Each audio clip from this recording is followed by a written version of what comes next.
Translation: in the very second you blink your eyes, Mercury is dragging behind it a tail 24 million kilometers long, racing through space at an astonishing speed of 47 kilometers per second, like a cursed comet. And such a rare and strange phenomenon is unique even when looking across the entire solar system. Could it be that Mercury is truly being gradually swallowed by the sun? Or does it hide some secret on its body that no one knows? In 2001, the German astronomer Smith at the La Palma Observatory in Spain, while observing with a high-precision telescope, accidentally recorded a shocking sight. He discovered that behind Mercury there was a bright streak, appearing and disappearing, stretching straight into the depths of the universe. Its length was equivalent to 9 times the distance from the Earth to the Moon. As soon as this news was released, it immediately caused a sensation throughout the entire astronomical community, because in the solar system only comets can display such a beautiful tail. But the problem is that Mercury is not a comet, but a planet in the true sense. So why does it trail such a long tail as it orbits the sun?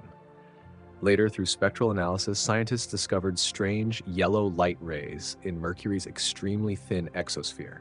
And these are, in fact, the characteristic spectral emissions produced by sodium atoms. In addition, Mercury is not only the fastest moving planet in the solar system, but is also only 58 million kilometers from the sun, causing it to endure the bombardment of solar storms every second and every minute at speeds of up to 15 million kilometers per hour. These high-energy particles are like countless tiny bullets constantly striking Mercury's surface and ejecting large quantities of sodium atoms into space. Finally, under the push of solar radiation pressure, these sodium atoms formed an astonishing tail behind Mercury. At the same time, scientists also discovered another astonishing fact. Mercury turns out to be a true metal planet. According to data, on this planet with a diameter of only 4,880 kilometers, the metal content reaches as high as 70%. Among this, the iron core accounts for 60% of the planet's total volume.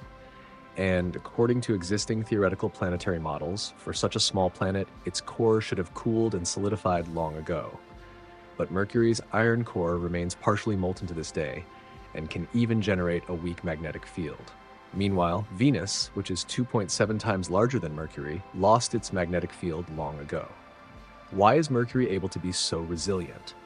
After many observations, scientists discovered that Mercury experiences slight libration during its rotation, so they speculate that inside it there is very likely a liquid core composed of a large amount of iron sulfide. However, at this point a new problem arises. Volatile elements such as sulfur at such a close distance to the sun should have long ago been blown away by the solar wind. This also caused scientists to harbor doubts. Could it be that Mercury was not originally formed at its current position? It may have come from a more distant place. After experiencing some violent collision event, it was then pushed into its current orbit. Regarding the mystery of Mercury's origin, scientists have proposed 3 bold hypotheses. The first hypothesis holds that it may originally have formed near Earth, and after experiencing a giant impact, arrived at its current position. The second hypothesis holds that it was born right next to the Sun, but the Sun's energy in its early period was extremely unstable, directly vaporizing and blowing away Mercury's rocky mantle, leaving only the iron core as it is today. The third hypothesis suggests that Mercury was completely at a disadvantage in the competition for material around the young Sun, causing its outer layers to be mercilessly pulled away by the Sun. To decipher these mysteries, the Messenger spacecraft launched by NASA in 2011 successfully entered Mercury's orbit, and over the following 4